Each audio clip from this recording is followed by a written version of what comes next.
মূল কথা এবার ফিরে আসবো যে তোমরা জানো যে আমি গতদিন একটা ছোট ভিডিও ইউটিউবে দিয়েছিলাম যে অ্যাডভার্টাইজ নম্বর 02/2025 এর ডিটেলস আমরা পরপর দেবো, যেহেতু দুদিন ক্লাস থাকে আমাদের, তাই একটু আমি সময় পাচ্ছি না একদম, তো পরে আমি আরও ডিটেলস জানাবো।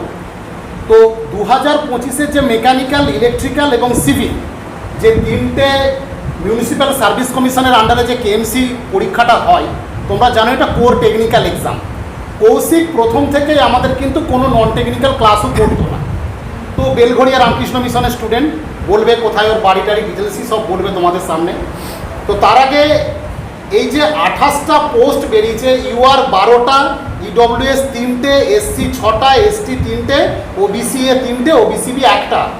তো দেখে মনে হচ্ছে যে এই 28টা পোস্ট, তো একটা কথা আমি বারবার তোমাদের বলি যে কোর টেকনিক্যাল এক্সামগুলোতে কিন্তু অন্যান্য পরীক্ষার মতো নয় যে সেখানে 100, 200, 400, 500 বা হাজার হাজার পোস্ট থাকবে। এখানে 20টা 25টা বা যে মোটর ভেহিকেল ইন্সপেক্টর আসবে সেখানে কিন্তু দেখা যাবে এই 50-60টার মতনই হয়তো ম্যাক্সিমাম পোস্ট থাকার সম্ভাবনা বেশি। যেটা গতবারে সেটা অনেক পোস্ট, সেটা আলাদা কথা ছিল। তাই এই যে কোর টেকনিক্যাল এই মাত্র অল্প পোস্টগুলোতে 50% করে প্রায় স্টুডেন্ট আমাদের গুরুকুল থেকে সিলেক্টেড।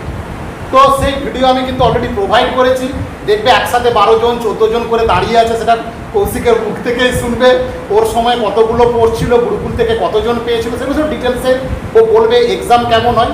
তো আমি যেটা বলবো যে সিনিয়র দাদা এসেছে, যেহেতু দুবার ও সিলেক্টেড 2019 এবং 2020, তো সেটা যে অনেকেই ভাবে যে স্যার আমাদের এই মাত্র 10-12টা পোস্টে আমরা কি পাবো, সত্যিই পাবো, তো এই একটা ব্যাপার থেকে থাকে।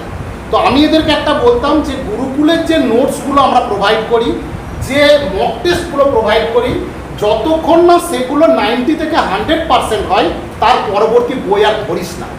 ওইগুলো করলেই ম্যাক্সিমাম নম্বর